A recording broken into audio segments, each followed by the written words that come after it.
l'impression que ça fait hyper longtemps que j'ai pas fait ça. Bonjour tout le monde, salut. J'espère que vous allez bien. Ça fait un bail. Moi c'est Marie-Chloé et ici c'est le podcast sur l'envers. Je suis pas venue vous faire un petit coucou depuis un bout de temps, mais là maintenant, moi je suis fonctionnelle pour tourner un podcast et mon ordinateur est fonctionnel pour pouvoir faire le montage ensuite. Donc on en profite, on y va. Surtout que j'ai fait pas mal de choses. J'ai pas mal de choses à vous montrer, j'ai des choses dont j'ai envie de vous parler, donc on va pouvoir un petit peu voir ça ensemble. Et puis en espérant que ça continue et que les autres épisodes puissent suivre comme je le voudrais. Aujourd'hui, on va commencer, je sais pas si je commence par le tricot ou par la couture. Bon, je vais peut-être commencer par la couture parce que finalement la couture ce sera le plus rapide par rapport à ce que j'ai à vous montrer. J'ai eu beaucoup de devoirs couture cet été, mais j'ai beaucoup appris en fait. Parce que je me suis entraînée à coudre différents patrons, différents tissus, sur des modèles qui me plaisent beaucoup, mais je me retrouvais avec un problème que j'ai, mais finalement qui est assez courant dans mes coutures, c'est d'avoir le devant qui baille. Et en regardant un petit peu, oui, le devant qui baille ou alors les bretelles qui tombent. Qui me montrait bien qu'il y avait quelque chose. Au début, je pensais que c'était à cause de l'encolure. Et en fait, en regardant, je me suis rendu compte que c'est au niveau des épaules parce que j'ai les épaules trop étroites par rapport au reste de mon torse.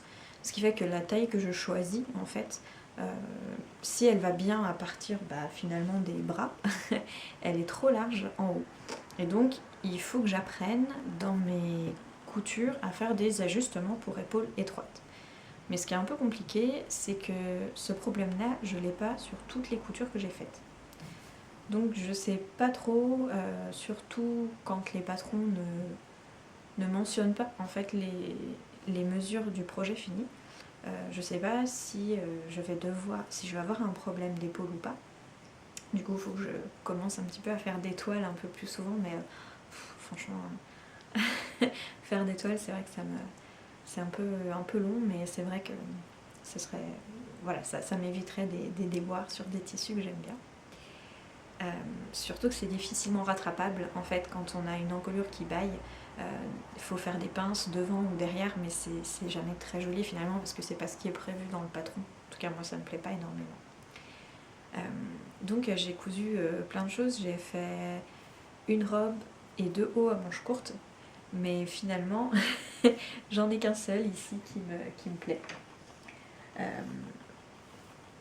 Ce patron, je vous avais montré le tissu il y a un petit bout de temps, c'était au mois de mai, sans doute dans mon dernier podcast d'ailleurs, parce que je voulais le coudre pour le mariage de ma sœur.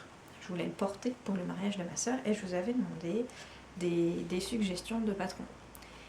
Et la suggestion qui m'avait le plus plu, c'est quelqu'un qui m'avait proposé le patron le trop top. En fait, j'ai failli l'acheter, mais c'est vrai que j'y réfléchis toujours à 2 fois avant d'acheter un patron qui n'existe qu'en format PDF, parce que chez moi, j'ai pas d'imprimante, j'ai pas accès à une imprimante, donc c'est toujours galère pour imprimer les patrons PDF pour les utiliser.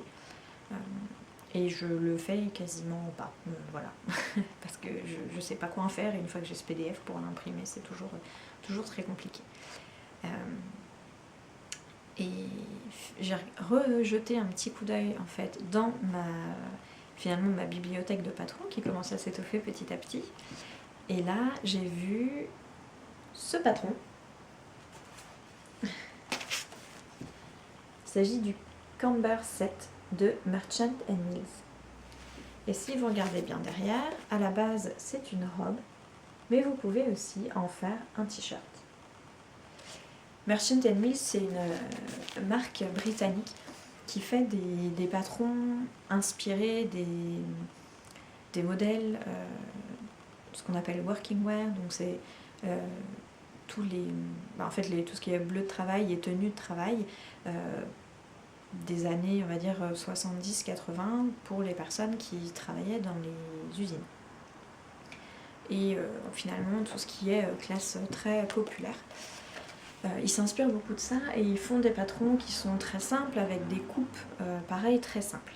Et je me suis dit que pour ce tissu qui est à lui tout seul très chargé et qui a finalement une personnalité très affirmée, un patron très simple, c'était vraiment ce qu'il lui fallait pour le mettre en valeur, parce qu'il faut juste laisser le tissu faire son travail finalement. Donc ce patron, je l'ai fait, alors c'est des tailles britanniques, il est en anglais, j'ai fait la deuxième taille, la taille 10. Et alors, ce qui m'a un petit peu... ce qui m'a un peu induite en erreur, c'est qu'on...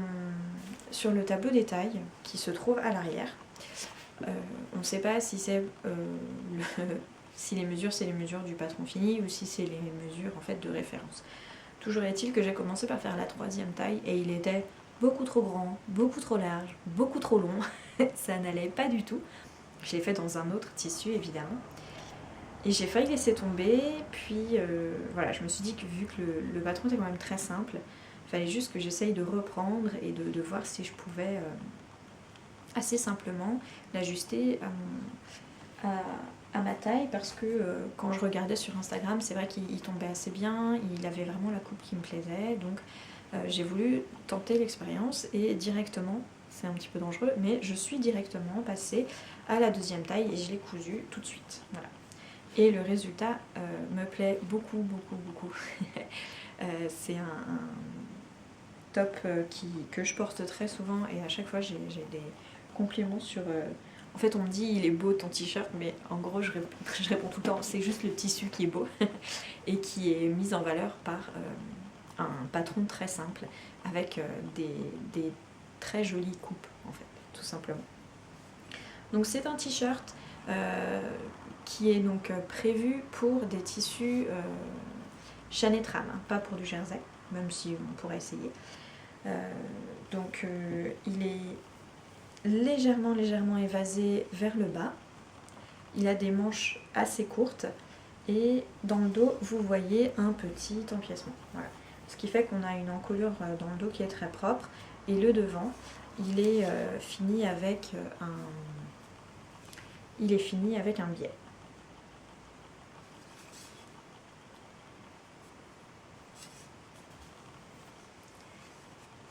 Je suis vraiment agréablement surprise de la facilité pour coudre ce tissu. J'avais peur qu'en coupant, les broderies se défassent, mais en fait pas du tout. Au niveau des coutures, j'ai un tout petit peu enlevé quand il y avait des grosses surépaisseurs de fil. Je ne l'ai pas fait très précisément et ça passe quand même très bien.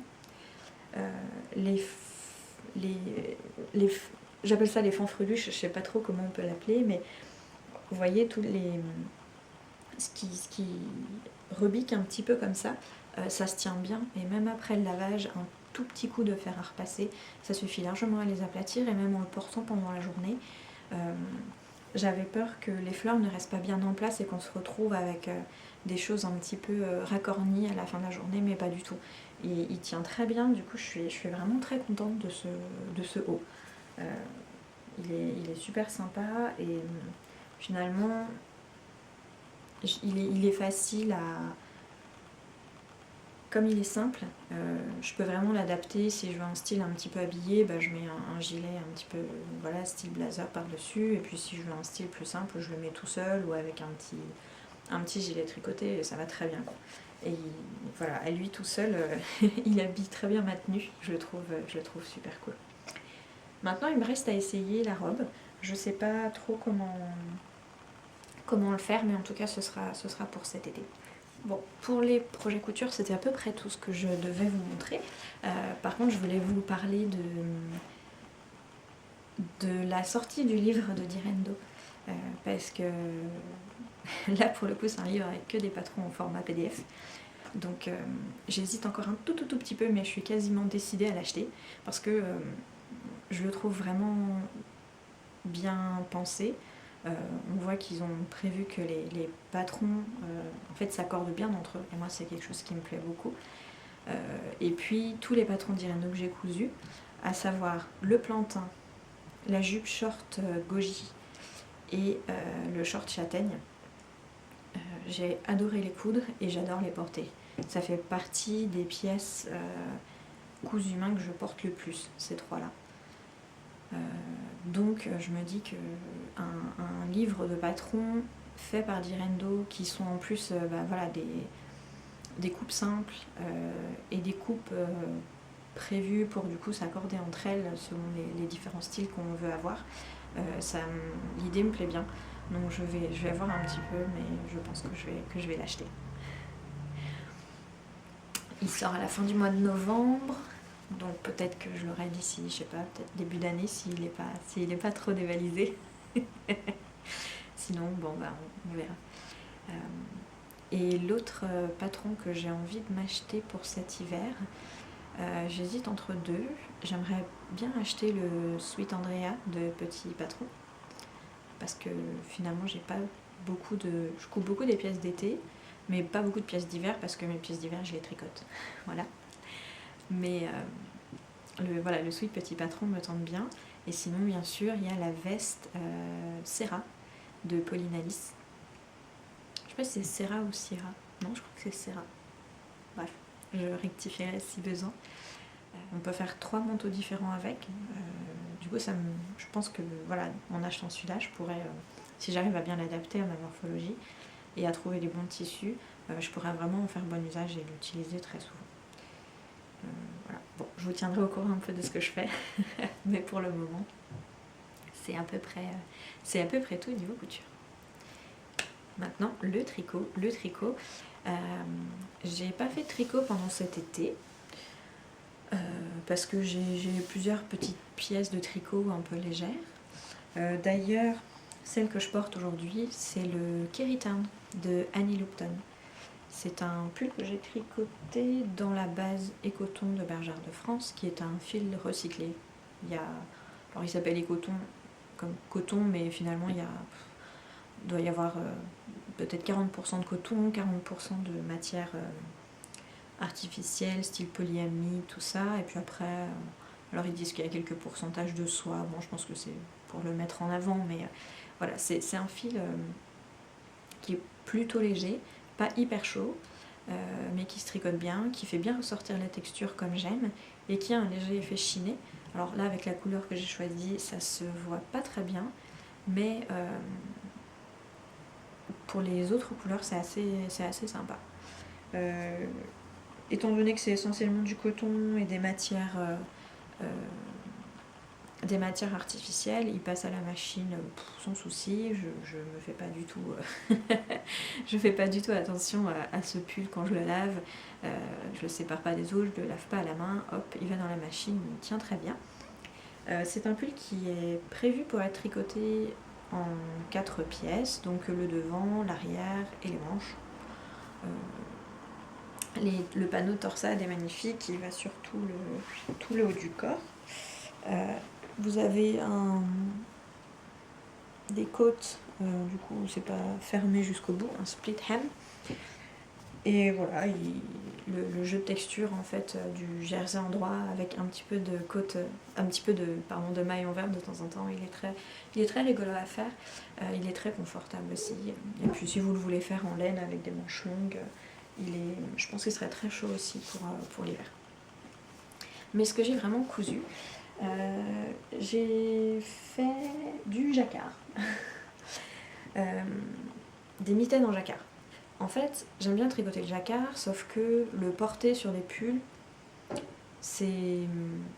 j'aime bien tricoter des motifs très figuratifs comme ça, où on voit vraiment ce que c'est, mais je me vois pas me faire un pull avec des motifs papillons partout. Donc c'est pour ça que je jette un peu mon dévolu sur les accessoires, parce que là, pour le coup, j'aime bien, ça me dérange moins, et en plus ça va vite, donc on voit vraiment le motif qui monte rapidement, et c'est assez rigolo à tricoter, en tout cas, moi j'aime beaucoup. Donc ce joli modèle, ce sont les mitaines Underwing, et la designeuse c'est Erika Reusser. Elle n'a pas énormément de patrons, mais elle a des patrons qui sont qui ont beaucoup de succès. Ils sont assez originaux dans le sens où elle arrive à faire des motifs en général de végétal ou d'animal qui sont très bien faits et très minutieux. Donc celles-là, ce sont les plus connues, mais elle a fait aussi un éléphant, des oiseaux, un pissenlit avec les petites pétioles qui s'envolent, qui sont vraiment hyper jolies. Donc celles-là, je les ai tricotées, je crois, en une semaine, chaque mitaine. C'est vraiment même beaucoup plus rapide que que des chaussettes. C'était la première fois que j'en faisais. Donc je savais pas trop à quoi m'attendre.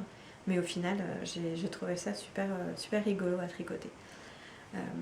Donc vous avez du coup un petit motif des différents croissants de lune en bas.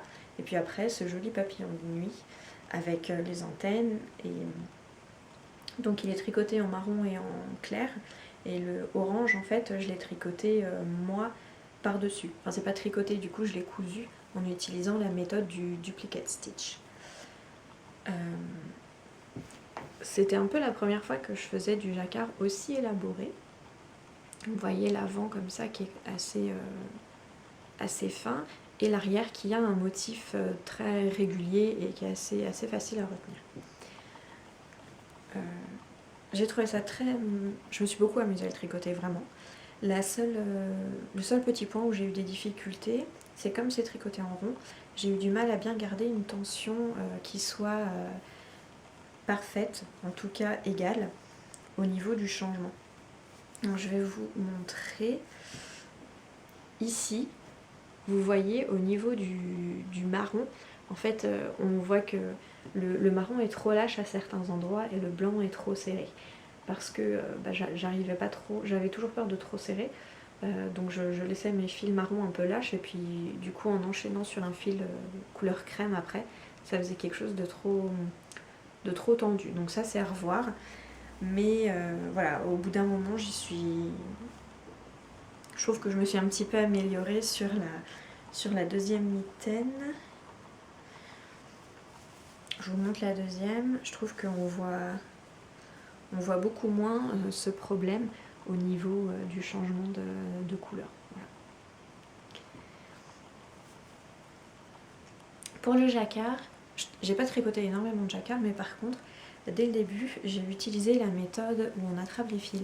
C'est-à-dire que je laisse jamais un fil courir plus de 3 mailles sans ensuite l'attraper. Même si par exemple il faut avoir un fil qui court sur 6 mailles, mais en fait je l'attrape dans le fil qui est tricoté. Le fil qui flotte derrière, je l'attrape dans le fil que je tricote pour du coup garder une tension. Enfin, je trouve moi que ça facilite la tension. Je peux vous le montrer. Voilà, donc ça globalement c'est l'envers de mes mitaines. Et vous voyez en fait à cet endroit-là, vous voyez des petits fils qui partent en fait en diagonale, des petits fils crème qui partent en diagonale sur les fils marrons. Et en fait ça justement c'est les endroits où j'attrape mes fils. Du coup on voit pas comme quand il y a un jacquard avec où on laisse flotter les fils derrière. En fait on voit le motif qui apparaît sur l'envers. Là on voit pas parce que du coup j'attrape mes fils à chaque fois. Pardon. Je trouve que ça me permet voilà, je règle ma tension en fait au fur et à mesure que je tricote. Le fait d'attraper les fils, c'est une technique qui n'est pas très compliquée, que j'ai trouvée sur internet en regardant le podcast de Fruity Knitting. Et c'est très simple. Surtout quand on tricote à l'endroit. À l'envers c'est un peu plus compliqué, mais à l'endroit franchement ça se fait très bien. Et voilà, c'est vraiment quelque chose qui est agréable à faire et ça fait que du coup j'ai pas de surprise au niveau de la tension ou de fil trop tendu. Je règle ma tension au fur et à mesure du tricot. Des fois je tire un petit peu sur la maille que je viens de faire pour que du coup tout soit bien égal au moment même où je fais le tricot. Bon, c'est pas parfait parce que je m'entraîne pas encore énormément, mais c'est une méthode qui est facile à apprendre, qui est facile à mettre en œuvre et qui est assez intuitive, je trouve, en tout cas pour ma part. Après, pour réaliser le duplicate stitch par-dessus, j'ai regardé pas mal de tutos, j'en ai pas trouvé qui me soient que j'ai trouvé très facile à reproduire. Donc en gros sur l'extérieur, sur l'endroit, bon, ça va, très bien, mais sur l'envers, je suis pas tout à fait sûre du rendu, je sais pas si ça doit vraiment être comme ça. Parce que si je vous montre, vous voyez sur l'envers, ça fait un peu un gros imbroglio de fil orange. Je suis pas certaine que c'est l'effet escompté. Je vais la remettre à l'endroit. La laine que j'ai utilisée pour ces mitaines, c'est pas la première fois que je l'utilise, c'est la Holzgarn Super Soft. Voilà, donc c'est de la laine d'agneau. Salut le chat. C'est de la laine d'agneau qui n'est pas super wash, qui est très fine. Je l'avais déjà tricotée en fait toute seule sur un pull et c'est vrai qu'elle gratouille un petit peu. Même la peau, elle est pas hyper facile à porter je trouve. Et moi je porte un débardeur en dessous parce que sinon c'est trop irritant. Par contre, là en accessoire, je suis hyper agréablement surprise du rendu. Parce que du coup, avec le jacquard, je me retrouve avec forcément une double épaisseur, vu que j'ai le fil que je tricote et le fil qui court derrière. Et rien que ça, en fait, même si la laine est fine, en double épaisseur, je trouve qu'elle est bien plus moelleuse.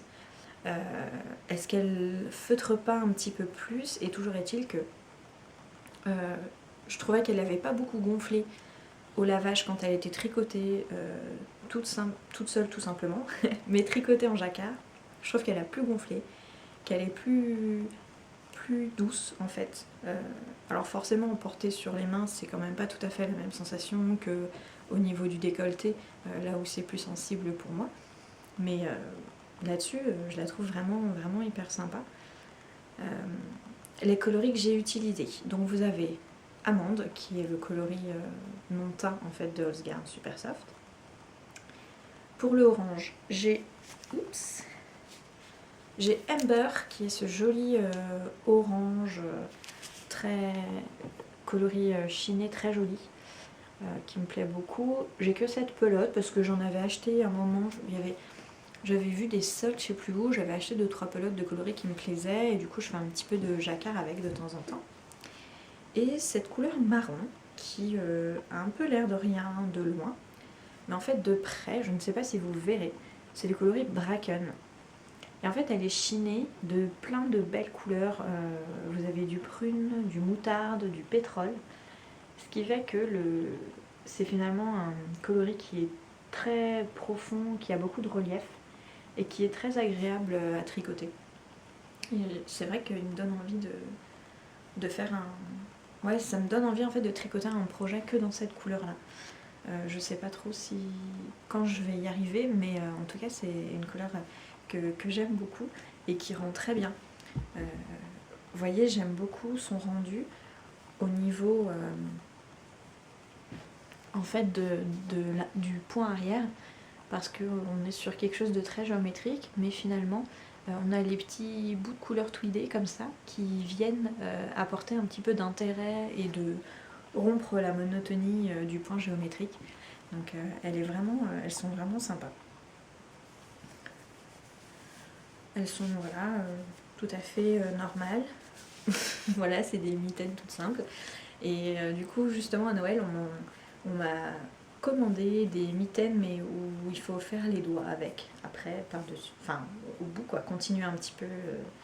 Voilà, donc je vais regarder les différents modèles et puis je vais voir ce que je fais, mais en tout cas je pense que je vais les faire en jacquard pour m'amuser aussi, parce qu'on m'a pas demandé on m'a juste commandé des mitaines avec les doigts au bout, pas juste la grande ouverture comme ça.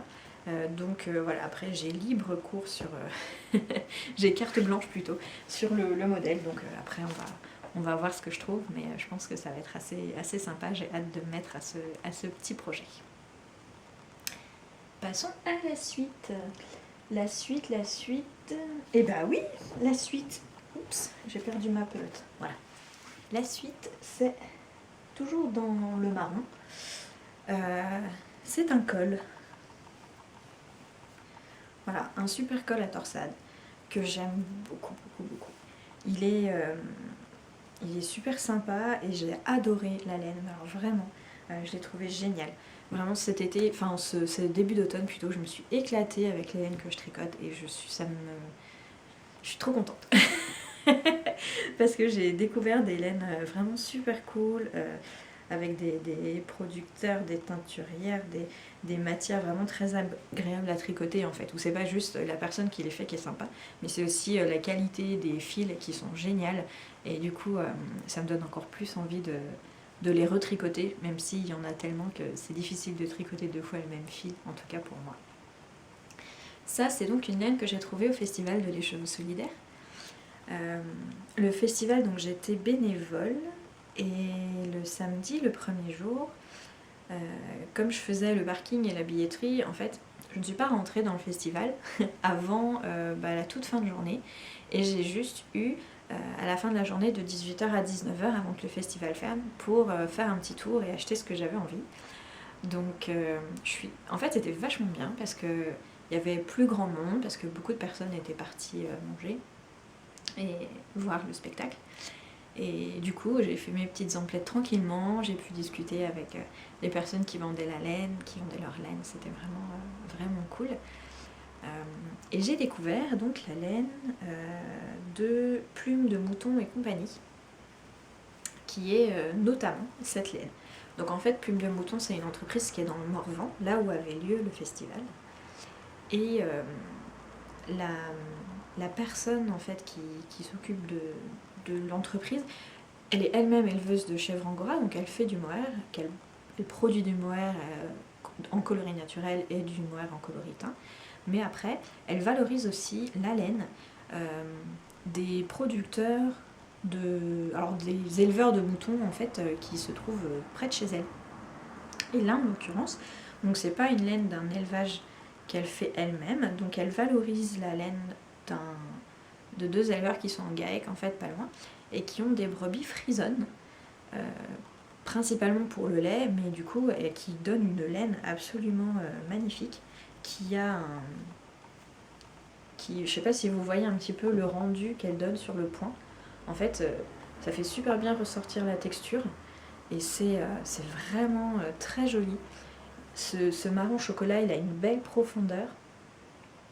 Il a un petit peu de poil blanc parce que les brebis frisonnes, en fait, elles sont soit marron, soit blanches. Il y en a certaines qui ont un peu les 2 couleurs.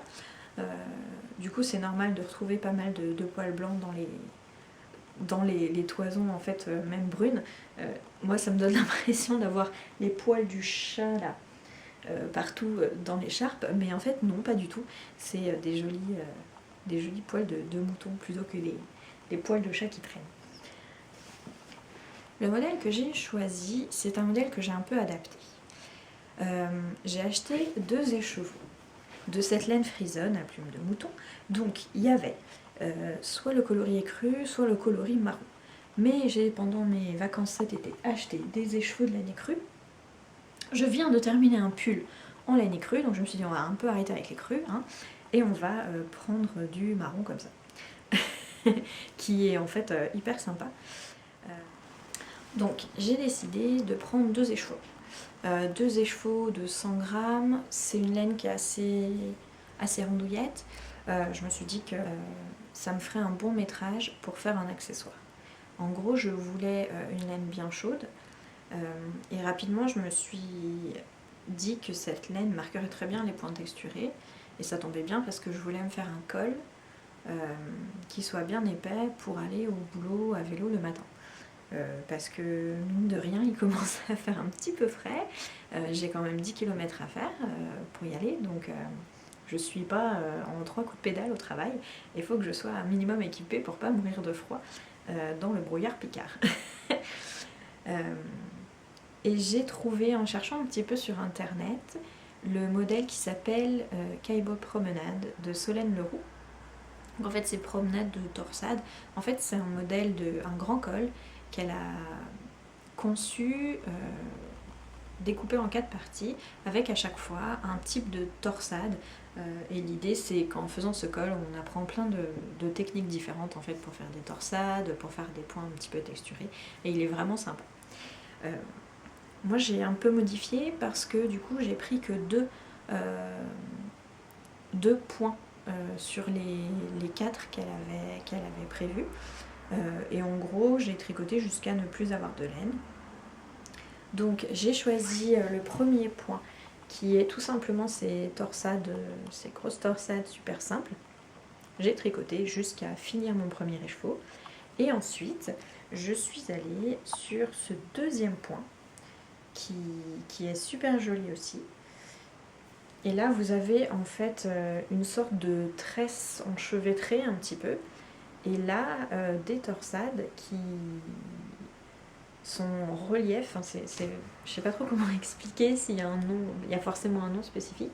Mais ces torsades, je pense que c'est la première fois que je les tricotais. Et je pense que je vais recommencer à en tricoter sur un autre modèle. Parce que j'ai adoré les faire et j'adore le rendu. Donc voilà, c'est une belle découverte, à la fois la laine et à la fois le patron. Très simple, très rapide. Et du coup, il me tient bien chaud. C'est un col, vous voyez, une fois qu'il est plié en deux autour du cou, il est vraiment près du cou, mais c'est ce que je voulais, quoi. L'idée, c'est qu'il n'y ait pas d'air qui puisse s'infiltrer, donc que ce soit bien ras du cou. Et j'ai réussi à le faire avec les 2 écheveaux en entier. Je l'ai relié, en fait, il est tricoté à plat et il est relié avec un rabattage à 3 aiguilles. Voilà, très simplement. Très fun à tricoter et je pense que pour un cadeau de Noël, il serait assez sympa. Parce que, au final, ah oui, l'autre modification que j'ai faite, c'est que je l'ai élargi parce que normalement, il n'y avait que 3 motifs. En fait, il n'y avait pas le 4e sur le côté. Mais ça faisait trop fin pour moi. Du coup, il est un petit peu moins long que ce qui est prévu. Mais par contre, il est un peu plus large. Voilà. Donc c'est un patron en fait qui se personnalise vraiment hyper facilement selon ce que vous avez envie de faire. Et il est assez rapide pour faire un bon cadeau de Noël si vous êtes déjà en train de penser au cadeau de Noël tricoté main. Voilà. Je sais pas si j'ai... Non, j'ai pas la petite... J'ai pas la petite étiquette. Toujours est-il que j'ai vu sur son compte Instagram qu'elle serait à la fête de la laine de... Je sais plus si c'est... Je sais que c'est... Pour moi, en fait, c'est juste à côté de Paris. Et en plus, pour moi, ils sont juste à côté. Ces 2 villes. Je sais plus si c'est Clamart ou Malakoff. Je crois que c'est Clamart. Bref, en février, il y a la fête de la laine. Pas trop loin de Paris. Et je sais qu'elle y sera, donc allez voir sur son compte Instagram, vous pourrez retrouver les informations. Et puis si vous avez envie, vous retrouvez en fait toutes les différentes laines qu'elle propose sur son site internet. Donc je mets tout dans les petites informations en bas. Et je trouve que c'est une chouette entreprise à soutenir. En tout cas, j'aime beaucoup ce qu'elle fait. Reste maintenant mon dernier projet tricot. Ça, c'est vraiment mon coup de cœur de la rentrée. C'est un beau pull jaune. Il est trop beau, franchement. Donc, ce sont les écheveaux que j'ai achetés pendant la Knit-It au mois d'avril. En tout cas, pour les écheveaux jaunes, en tout cas. C'est donc la base Gondry de Big Bad Yarn. J'essaie de vous trouver là. Ah oui, j'ai renversé du café dessus l'autre jour. Bon, la pauvre, elle est toute mince. Bon, bref. Je vous la montre de loin, comme ça vous voyez peut-être pas trop les taches de café. Donc, c'est Big Bad Yarn. Et c'est sa base Gondry. C'est une base, du coup, qu'elle a montée elle-même avec des éleveurs choisis. C'est du mérinos, mais non superwash, qui est filé donc à la filature de Rugna, qui est dans la Creuse, qui est la filature, si je ne me trompe pas, qui file le fil fonti. Et donc vous avez, vous le voyez sans doute, c'est une base qui est super belle, enfin, elle est forcément super belle, mais je trouve qu'il y a vraiment un vrai plus en fait sur la couleur, parce que vous avez 95% de mérinos écru et 5% de mérinos noir. Du coup la base est légèrement grisée, mais pas de manière uniforme. Donc la couleur ressort, je trouve, beaucoup plus riche. et c'est tellement beau. Et sur le jaune, forcément, la base grise, ça va hyper bien ensemble. Et là, le gris que j'ai utilisé, c'est un reste de laine paysanne que j'avais pris pour mon châle Hildebert. Le pull, le modèle, c'est un modèle de Suzanne Sommer et c'est Rusty Toucou. Donc elle l'avait appelé Rusty Toucou parce qu'elle l'a fait avec la toucou wool et elle l'a fait dans un coloris un petit peu rouille. Mais moi j'avais jamais fait de pull en jersey en vert et j'avais envie de tester avec cette laine. Je trouve que je sais pas pourquoi, ce fil se prêtait bien en fait à un tricot en jersey en vert. Donc on commence, finalement au niveau technique c'est assez simple, hein. On commence en tricotant les rayures, ensuite on laisse en attente les manches, on fait le corps. Le corps qui a des jolies petites des jolis détails. Donc dans le dos vous avez des mailles glissées qui fait donc en jaune, enfin vous choisissez la couleur des mailles glissées mais c'est la couleur principale. Et en bas vous avez donc je sais pas trop comment le montrer, vous avez donc le bas qui est un petit peu, l'arrière qui est un petit peu plus long que le devant, et sur le côté vous avez ce détail de maille en droit qui court jusque finalement sous la manche. Je sais pas si vous arrivez à bien le voir, voilà. Donc qui est très joli finalement, qui est beaucoup plus un petit peu plus chiadé que ce qu'on voit au premier abord. Et non pas les ourlets, les bords, les côtes sont faites elles sont doublées, donc on tricote en jersey en droit et on replie avec le gris. Donc vous avez ça pour le col, pour les manches et pour le bas également. Voilà. Donc vous pouvez dans le modèle il est prévu qu'il soit contrastant. Moi je les ai fait contrastants, mais si vous voulez vous pouvez aussi les faire dans la couleur principale et n'avoir que les rayures qui soient en couleur contrastante. Voilà. Mais c'est un pull qui peut aussi très bien se faire en une seule couleur, je pense. C'est pas exactement le même rendu, mais je pense que ce serait assez sympa. Il est un peu longué à faire parce qu'il est un petit peu large, légèrement boxy. Il doit avoir une dizaine de centimètres d'aisance positive, mais il est super confortable. Et dans cette laine, mais c'est juste... c'est un plaisir à porter. La laine est très douce. Elle n'est pas super wash, mais même avant d'être bloquée, je pouvais la porter à même la peau sans ressentir d'irritation ou d'endroits où ça gratouillait un petit peu. Même si le gris en fait est moins doux, finalement avec la douceur de la base gondry, en tout cas ça fait que voilà, même avec le gris en fait qui est moins doux au niveau des rayures, j'ai quand même pas du tout d'irritation quand je le porte. Ça gratte pas, c'est très doux. Cette base, en plus elle est, je sais pas comment dire, elle est un peu épaisse. Elle est très gonflante en fait, et très élastique. Alors ça par contre c'était vraiment, je sais pas s'il m'en reste un peu. Ah bah oui, il m'en reste même pas mal. C'était super rigolo à tricoter. Je sais pas si je vais arriver à vous le montrer. Le fil, il est très élastique. Donc vous voyez, bon là c'est le fil normal. Et j'arrive à l'étirer, voilà, pas mal. Et il revient bien en place. Voilà. J'ai l'impression de loucher en fait sur le fil.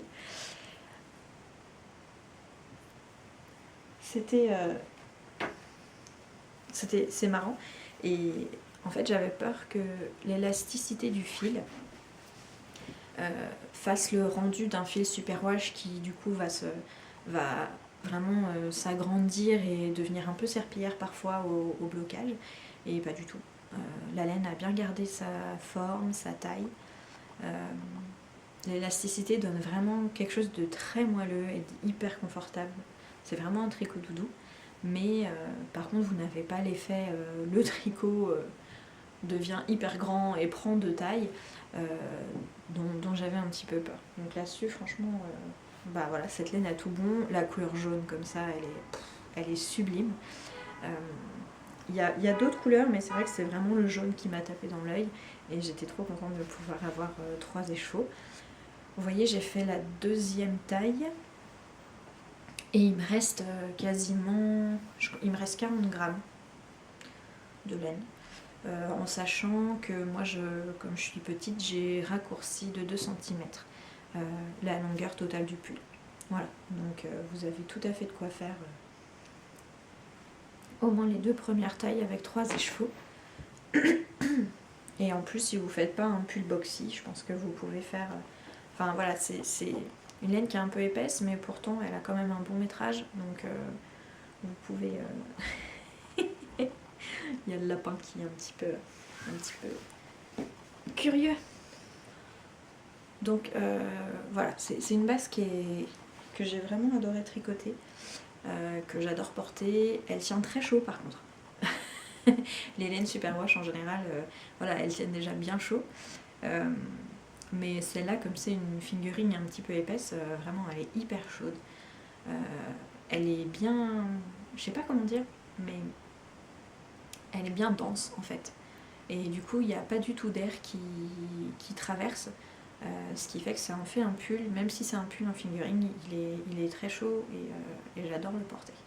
Voilà. La couleur est hyper lumineuse et en même temps avec le gris elle a une belle profondeur, j'ai déjà dit, mais voilà, c'est un pull qui est vraiment très très sympa. J'ai fait la 2e taille, il est... Voilà, niveau technique, ce pull, moi je n'ai pas trouvé qu'il comportait de difficultés particulières.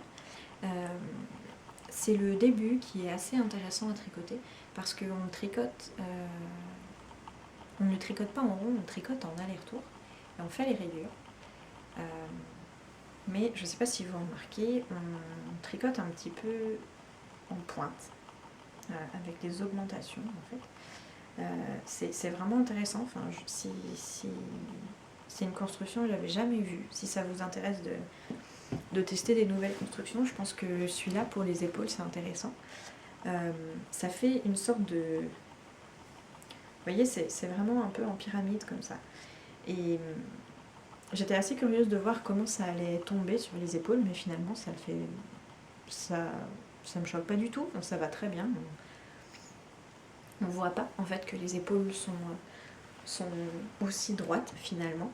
Et c'est vraiment rigolo. Et en fait, même cette construction en pointe, elle est très facile après à reprendre pour faire les manches. Donc voilà, moi j'ai trouvé que c'était un pull qui était très simple. Il faut simplement faire un peu doucement au niveau de la pointe ici parce que en fait dans les virages quand on tricote le fil est un peu tendu, donc moi j'avais peur de casser mon fil en fait, mais j'ai eu aucun souci, donc voilà, je pense qu'il suffit juste d'être un peu précautionneux, de ne pas tirer sur un forcené quand on règle la tension du fil, mais sinon voilà, il n'y a pas de souci. L'ourlet rabattu comme ça, c'est aussi très facile à faire, ça donne un joli rendu. Et ouais, moi je trouve que c'est un pull qui pourrait tout à fait être accessible à des débutants. Je ne crois pas qu'il soit traduit en français, je veux pas dire de bêtises, mais les explications de Suzanne Sommer sont vraiment très claires. J'ai eu aucun problème à les suivre et finalement c'est un pull qui est droit, hein, donc au niveau augmentation, tout ça, il n'y a pas non plus énormément de soucis. Voilà, et après finalement ouais, les manches sont assez classiques. Il y a la séparation de l'ourlet en fait à un moment, mais ça pareil, c'est pas trop technique. Voilà. Donc un pull hyper beau avec la couleur, c'est un joli modèle et puis c'est une laine qui est super douce, super agréable à tricoter, donc il n'y a pas de... Enfin voilà, c'est vraiment mon coup de cœur de l'automne, je le porte très souvent et il donne un beau petit coup de... C'est un bon petit rayon de soleil dans les journées un petit peu grises de temps en temps, ça fait vraiment du bien. Voilà, donc niveau projet fini, c'est tout ce que j'ai pour le moment. J'ai un seul projet en cours sur mes aiguilles en ce moment, qui est lui aussi en fait presque fini. C'est un châle d'une designeuse qui s'appelle Olga Bouraya qui fait là. Et elle a j'aime bien suivre son travail parce que elle a une particularité, je trouve, c'est qu'elle tricote beaucoup de motifs texturés en relief, mais pas du tout de la manière classique avec des torsades. En fait, elle arrive à trouver en jouant avec les points, on voit qu'elle teste beaucoup de choses. Elle arrive à faire un tricot qui n'est pas du tout plat. Je crois que vous voyez, donc ici j'ai un châle qui est tout rabougri sur les aiguilles, donc il est difficile à voir, mais en tout cas vous pouvez voir le point. C'est un point qui est vraiment intéressant et qui permet d'utiliser les écheveaux un petit peu solitaires du stache, quoi. Donc là vous voyez l'endroit, et si je vous montre l'envers, vous voyez bien en fait les petits creux qui en fait vont être les bosses qui créent du relief sur l'endroit. C'est un point qui est très facile à retenir et qui est très facile à faire. Donc au bout de, je pense, 5 minutes, je regardais plus le patron. Peut-être pas 5 minutes, un peu plus, mais en gros, une fois que j'ai fait la première répétition de motif avec l'alternance des 4 couleurs, j'avais bien compris le fonctionnement et hop, ça allait tout seul. Voilà. Donc je vous en parlerai un peu plus au prochain podcast quand je l'ai terminé, quand je l'aurai terminé, parce que là il n'est pas tout à fait terminé. Il me reste 1, 2, 3, il me reste 5 changements de couleur à faire. Et voilà, après il sera fini, donc j'ai hâte de voir ce que ça donne. En tout cas déjà il est très chaud, on voit que le point en relief il emmagasine bien plus d'air que un jersey en droit tout simple. Donc j'ai hâte de voir ce que ça donne. Rendez-vous le mois prochain, si tout va bien. Mais normalement tout ira bien, il n'y a pas de raison. Voilà, donc c'était un podcast un petit peu bizarre, un petit peu rapide et décousu. Mais on essaiera de faire mieux la prochaine fois. En tout cas, merci d'être resté là. Et le mois prochain, je vous montrerai un petit peu plus de couture. J'aurai un joli modèle de tricot que j'ai tricoté en test, que j'ai vraiment hâte de vous présenter. Et puis normalement j'aurai fini ce châle, donc voilà, c'est un peu tout ce que j'avais à raconter aujourd'hui. Si, j'avais une dernière question. Je cherche en couture un modèle de robe chemise. Vous voyez, je veux quelque chose de simple, c'est-à-dire une chemise et qu'on arrive à qui descende et qui fasse une robe, quoi. Je veux pas une chemise qui soit cintrée, machin, bidule, je veux juste une grande chemise et puis on met une ceinture au milieu et ça fait une robe, voilà. J'arrive pas trop à trouver de patrons assez simples, ils sont tous un peu trop élaborés pour le style que j'ai en tête. Donc voilà, c'est pour ça que je fais un appel ici. Si jamais vous avez des idées ou vous avez vu un patron qui ressemble à ça quelque part, ça m'intéresserait beaucoup pour cet hiver. J'ai envie d'une robe chemise en flanelle, bien confortable et bien douce. Et en attendant, je vous dis bon tricot, bonne couture. Merci d'être resté jusque-là et d'avoir tenu cet épisode un peu bizarre du retour. Et puis à très bientôt. Salut!